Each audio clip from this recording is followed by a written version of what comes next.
হ্যাট্রিকটা একটু লাক ফেভার হইতে হয়।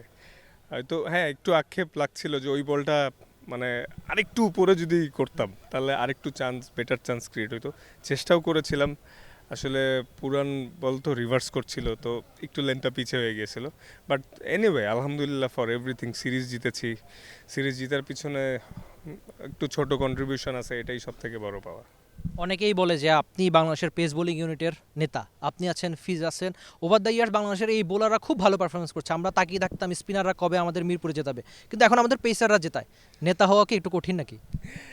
না, আসলে ইটস নট অল অ্যাবাউট নেতা যে আমরা ফুল ফুল ফুল পেস ইউনিটটাই ভালো করতেছে, সবারই কন্ট্রিবিউশন জরুরি। আসলে নিউ বলে স্টার্টটা ভালো করে দিতে পারলে তখন ওয়েটা ইজি হয় ফাস্ট বোলারদের জন্য বা ফুল টিমের জন্যই। তো ফুল ইউনিট মিলেই ভালো করছি। চাইবো যে সবার এই ইমপ্রুভমেন্টের ধারাটা থাকুক, সবাই সুস্থ থাকুক এবং সামনে আপকামিং সিরিজগুলো আরও ভালো